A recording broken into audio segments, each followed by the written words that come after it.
Kurang ngawitan ku bacaan basmalah sami-sami. Bismillahirrahmanirrahim. Bismillahirrahmanirrahim. Assalamualaikum warahmatullahi wabarakatuh. Waalaikumsalam warahmatullahi wabarakatuh.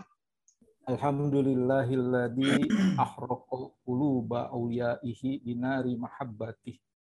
Wastaraqqa himamahum wa arwahahum bisyauqi ila liqaihi wa musyahadatih. Wa waqafa absarahum wa basairahum ala mulahazati jamali hadratih. Ulaika alladzina astafahumullahu liwilayatih wastakhlasahum min baini asfiyaihi wa khassatih. Wassalatu wassalamu ala abdika wa rasulika sayyidina Muhammadinil mab'usi birisalatih wa ala alihi wa ashabihi a'immatil haqqi wa qadatih. Amma ba'du, faqala ta'ala unzur kaifa faddalna ba'dahum ala ba'din walal akhiratu akbaru darajatin wa akbaru tafdila. Dina raraga babakti sareng ngabdikeun diri ka Zat anu Maha Suci, urang kedah terang jalan geusan leumpang. Margi ngalaksanakeun ibadah gampang-gampang susah. Gampangna pira oge ngalaksanakeun parentah, nyingkahan anu dicegah. Tapi kumargi aya setan sareng nafsu anu ngagoda sareng ngahalangan. Ibadah janten susah. Teu aya deui jalan pikeun ngahalang gerak langkahna setan jeung nafsu iwalti kedah terang kana elmuna. Sedengkeun ieu elmu moal tiasa kacangking upami henteu aya guru nu masihan pepeling sareng nungtun ku jalan sering masihan pitutur sareng pituah supados urang henteu tisoledat kana jalan anu lepah. Riyado dina pangaosan kemisan di Pasantren Miftaul Huda Manonjaya Tasikmalaya anu seseueurna ngabahas tasawuf atanapi kalemesan jiwa nyaeta ihsan mangrupi fatwa-fatwa kanggo masihan jalan bakti sareng ngalelempeng ati sangkan nincak dina jalan anu suci anu dibikarido ku Gusti Allah malah mandar tambih kandel keimanan sareng katakwaan mustami. Margi iman teh teu angger tapi turun naik upami sering nampi papatah iman teh sok naik. Janten sawios aya buku ieu tetep disebatkeun yen urang teh peryogi kadeh kana ayana guru nu tras masihan pepeling sareng nungtun ku jalan sering masihan pitutur sareng pituah supados urang teu tisoledat kana jalan anu lepat. Jadi kanggo urang mapami bade langkung paheut panginten tina jalan menuju Allah nya mudah-mudahan Allah nepangkeun urang sareng guru anu mursyid anu tiasa ngabimbing urang sadaya kana jalan nu dipikaridho ku Allah. Urang teraskeun kana muqaddimah. Puji syukur dihaturkeun ka Zat Allah anu salamina masihan jalan pikeun urang deheus kamantenna. Sholawat sareng salam mugi dihaturkeun ka junjunan urang sadaya Kanjeng Nabi Muhammad sallallahu alaihi wasallam oge ka kulawargi sareng para sahabatna amin. Dina riyadhah hongi kemis khususna dina kitab-kitab tasawuf aya istilah-istilah khusus anu sering dianggo. Di antawisna kahiji nu dimaksud riyadhatun nafsi, riyadhah hartosna olahraga. Tapi anu dimaksud riyadhah dina ilmu tasawuf nyaeta ngalatih jiwa sina biasa patuh sareng taat kana aturan Allah sarta tebih tina paharaman alias ngalatih jiwa sangkan istiqomah dina ibadah ka Allah anu ngaping ka urang siang wengi malah mandar diri urang salamina aya dina rahmat sareng ridho mantenna. Jadi istiqomah teh pamere ti Allah tapi urangna kedah latihan kanggo ngengingkeun eta istiqomah. Anu kadua istilahna makrifat. hartosna numutkeun ahli tasawuf iman hiji jalmi anu parantos dugi kana rasa, minimal rasa ditingali sareng ditetep ku Allah, rasa dipayuneun Allah. Jalmina disebat arif atanapi arifin. Janten makrifat pami dina ilmu tasawuf benten sareng makrifat dina ungkapan anu sok sering kurang diungkapkeun nyaeta awwalu wajibun lil insani ma'rifatu billahi bistiqan. Jadi pami dina ungkapan eta makrifat anu dimaksud teh nyaeta makrifat anu engke didugikeun dina buku akidah. Definisinya teh idrokun jazimun bihaisu la yaqa'u taraddudun mutabikun lil waqi'i nasiun an dalilin. Ma'rifat nu kitu disebut ma'rifat nu awal. Dina bahasan akidah, sebab akidah teh ilmu pangheulana nu wajib keur insan, maka ma'rifat didefinisikeunana teh pamanggih anu pasti, anu teu aya karaguan deui, anu sesuai dengan kenyataan kuduna di Allah, dibangunna atas dalil. Tapi ma'rifat anu dimaksud ku tasawuf eta ma'rifat tingkat lanjut, ma'rifat anu kedah diusahakeun saatos urang engke kenging ma'rifat anu tingkat awal teh. Ma'rifat tingkat tasawuf nyaeta makrifat dugi kana rasa, minimal rasa ditingali sareng ditetep ku Allah, rasa dipayuneun Allah. Nu katilu thariqah atawa torekat, atosna jalan ningkatkeun keimanan supados ngahontal darajat kawalian dugi kana tingkat makrifat ku mangrupi zikir nyeueurkeun amal soleh sareng sajabina. Jadi pami bade tina makrifat awal tadi, makrifat tina ilmu akidah tadi, hoyong dugi ngahontal makrifat tingkat ilmu tasawuf ieu, maka carana eta dengan cara mengikuti thariqah, nyaeta jalan ningkatkeun keimanan supados ngahontal darajat kawalian. Jadi harusnya lamun makrifat awalu wajibun lil insan mah eta mah dibangun atas dalil-dalil. Eta anu ngagarapna ilmu akidah. Anu urang bade engke ngabahas dina 50 akidah ngajamin mukmin munjin. Nah, pamitos urang tidinya hoyong dugi ngapi milik makrifat dugi keuna rasa, ngarasa ditinggal ku Allah, ngarasa dipayuneun sareng Allah, maka jalan anu kedah ditempuhna nyaeta torekat. Kaopat gofil atanapi jamakna gofilun.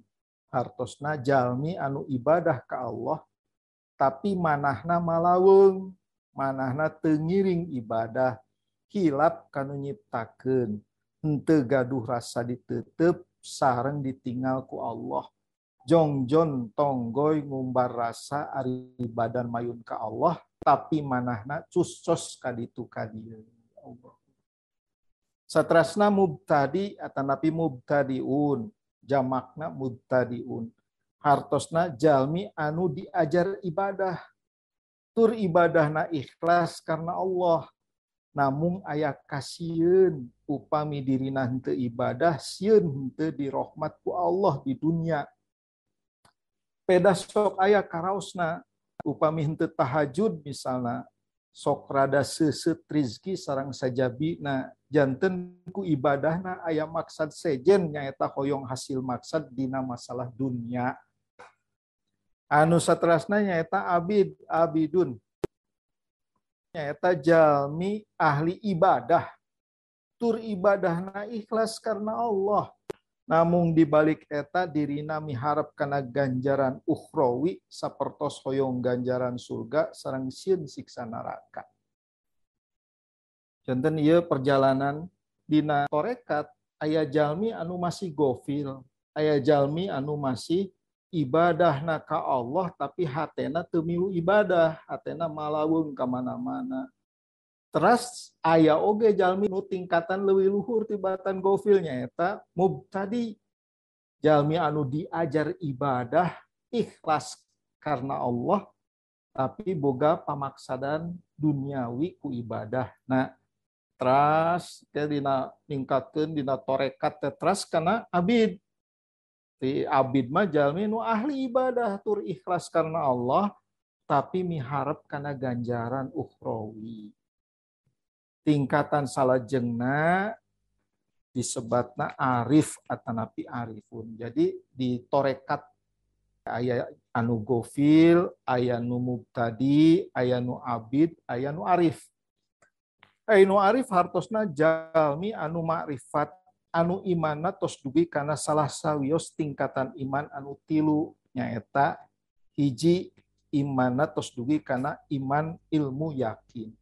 Arif oge dina torekat mah dibagi-bagi. Aya arif anu imanna semet kana iman ilmu yakin. Nyaeta jalmi anu ngayakinkeun kana sifat ilmu, sifat sama sareng basorna Allah, dugi ka eta kayakinan ngajantenkeun rasa. Tegesna jalmi anu gaduh rasa yen dirina disarengan ku Allah. Manahna teu lesot tina rasa diteuteub sareng didangu ku Allah, dugi ka ngaraoskeun yen dirina asa dihadiran ku Allah, asa papayun-payun paduduaan sanaos dirina campur gaul sareng batur tapi hatena henteu tagiwur. Jalmi anu imanna dugi kana iman ilmu yakin makomna disebut makom muraqabah. Hartosna rasa ditingali sareng diintip ku Allah. Iman hakul yakin nu kadua nyaeta jalmi anu ngayakinkeun kana sifat kudrot sareng iradat Allah, tegesna titingalian ladang soca ku kupingan ladang cepil sareng sagala rupi anu karaos ku anggota badan dianggo jambatan emas kanggo muhadharah sareng musyahadah ka Allah. Dina hartos soca ningal makhluk tapi manahna malatas dugi kanu ngadamel eta makhluknya eta Allah.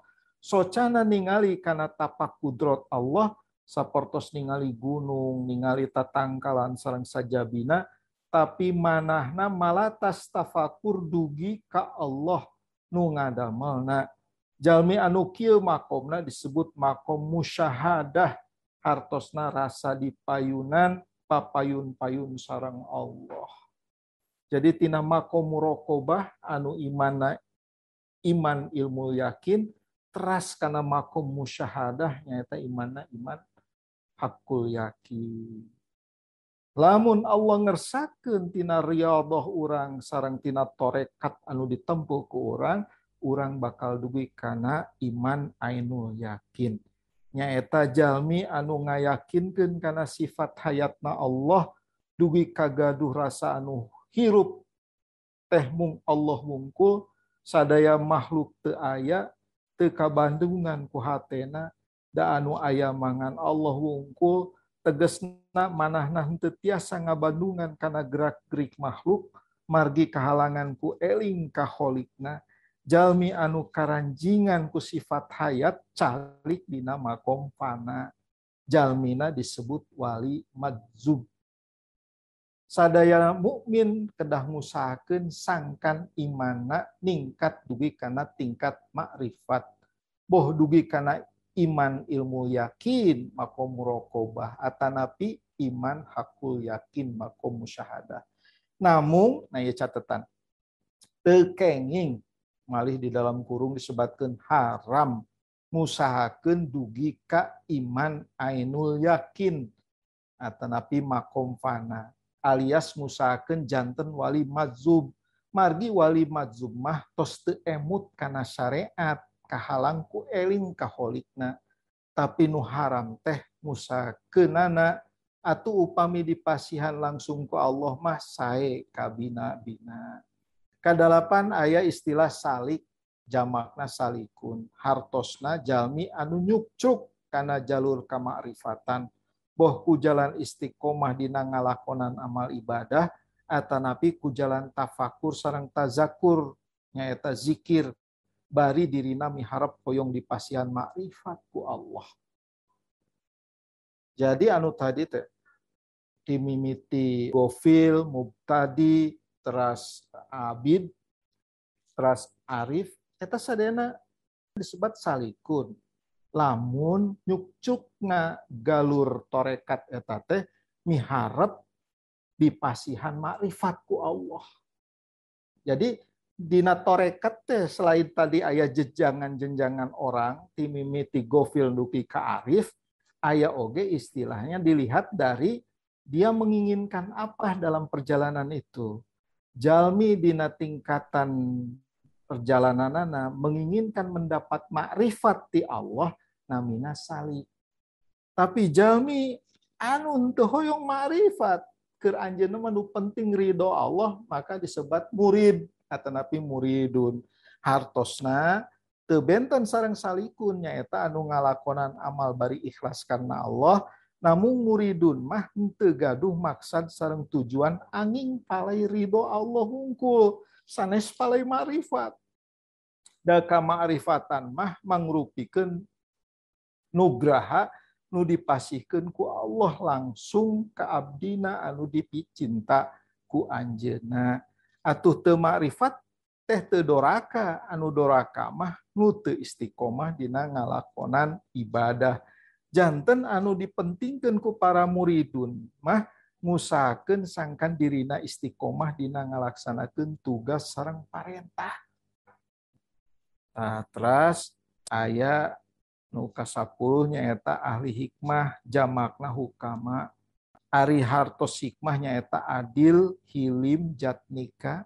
Ari ahli hikmah anu aya dina Al-Qur'an surat Al-Baqarah ayat 268 nyaeta jalmi anu terang kana hukum-hukum fikih, terang kana makna Al-Qur'an sareng al-hadis disebatna hukama, darajatna saluhureun ulama. Saur Allah, yu'til hikmata may yasha'u wa may yu'tal hikmata faqad utiya khairan katsira wa may yadzakkaru illa ulul albab. Allah masihkeun al-hikmah faham pisan kana eusi Quran sareng hadis kasaha bae sakersana jeung saha anu dipasihan al-hikmah maka nyata parantos dipasihan kahadean anu seueur jeung teu pati-pati ngarti kana dauh Allah kajaba jalma anu baroga akal. Abdi ningal nu ka-10 ieu sanes berbicara tingkatan jalmi. Sanes berbicara dua kelompok jalmi ditinggal tina harepanana di dalam torekat. Tapi justru ahli hikmah ieu teh anu kudu jadi pembimbing, guru mursyid. Jadi guru mursyid dina torekat, dina riyadhah nafs teh nyaeta jalmi nu ahli hikmah. Nyaeta nu disebat jalmi terang kana hukum-hukum fikih, terang kana makna Al-Qur'an sareng al-hadis anu darajatna saluhureun ulama kitu. Anu ka-11 ieu mah nerangkeun tadi anu disebut wali madzub. Wali madzub teh waliullah anu tos ditarik ku Allah, ditarik kasadaranana hingga teu tiasa ngabandungan makhluk sabundereunana.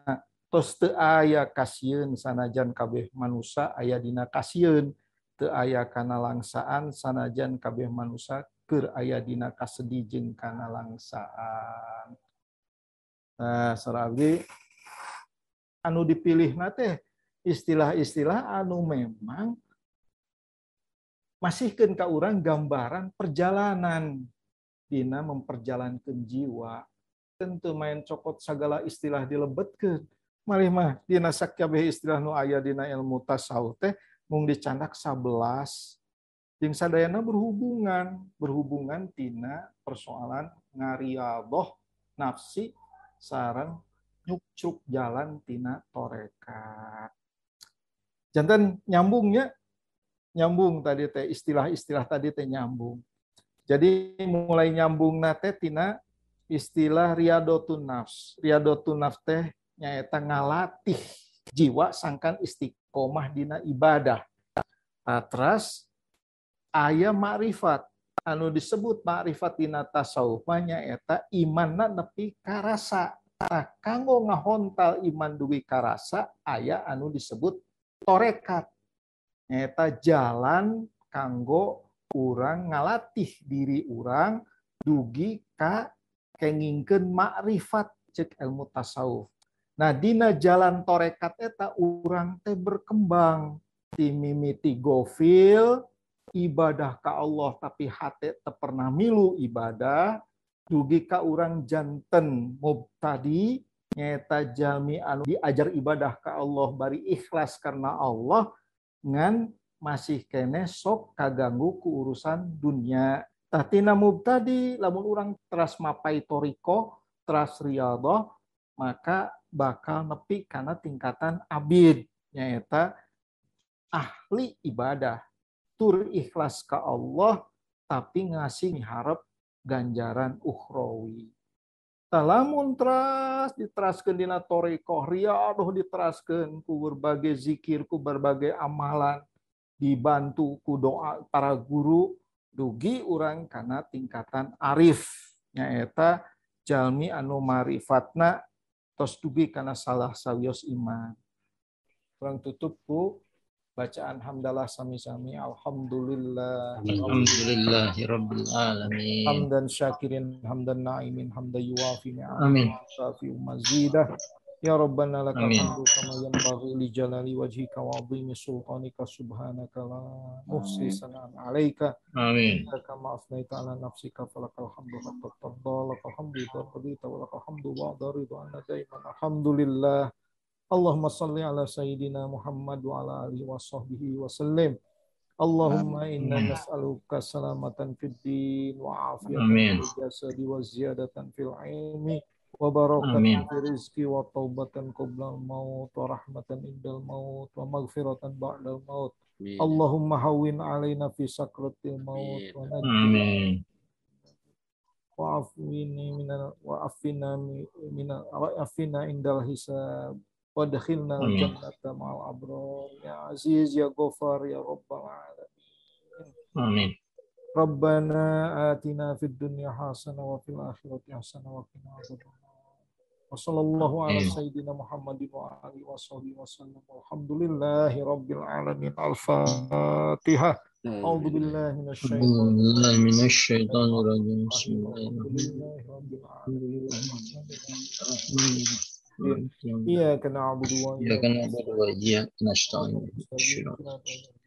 Shiratal ladzina an'amta 'alaihim ghairil maghdubi 'alaihim waladdallin. Assalamualaikum warahmatullahi wabarakatuh. Waalaikumsalam warahmatullahi wabarakatuh.